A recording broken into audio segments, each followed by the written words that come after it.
যেটা বলবো সেটা হচ্ছে যে বাম গণতান্ত্রিক যে জোট তৈরি হয়েছে সেই জোট বাংলাকে বাঁচাতে হবে এবং আমাদের যে কেন্দ্রের শাসক দল এবং রাজ্যের শাসক দল একদিকে যেরকম দুর্নীতি দুর্বৃত্তায়ন, অন্যদিকে অসম্ভব একটা সামাজিক ব্যাধি, যে সামাজিক ব্যাধি আমাদের পশ্চিমবঙ্গের জনগণকে দুভাগ করে ফেলতে চাইছে সমান ধর্মে। এই দুই দলের বিরুদ্ধে, এটা যাদের এজেন্ডা, এই দুই দলের বিরুদ্ধে বাম প্রগতিশীল গণতান্ত্রিক জোটই পারে সবাইকে, বাংলার মানুষকে শান্তিতে রাখতে, সুখে রাখতে। সেই কারণে আমি প্রচারে এসেছি। তার কারণ হচ্ছে যে এইখান থেকে মহেশতলা থেকে সিপিআইএম প্রার্থী সায়ন ব্যানার্জি, অ্যাডভোকেট সায়ন ব্যানার্জি, সবাই ওনাকে চেনেন।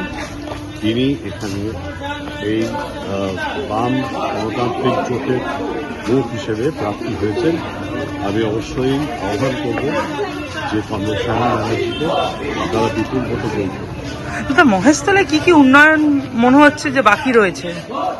মহেশতলার অনেক কিছুই বাকি রয়েছে, যেরকম নাগরিক পরিষেবা একটা খুব গুরুত্বপূর্ণ জিনিস। নাগরিক পরিষেবার অভাব আছে, গণ পরিবহনের অত্যন্ত অভাব আছে এবং সবথেকে বড় কথা এখানে দুই সম্প্রদায়ের মানুষ কাজ করেন, বাস করেন, সুতরাং তাদের মধ্যে যেন শান্তি শৃঙ্খলা বজায় থাকে এবং সবথেকে বড় কথা মা বোনদের নিরাপত্তা, এই নিরাপত্তা যেন সুনিশ্চিত করা।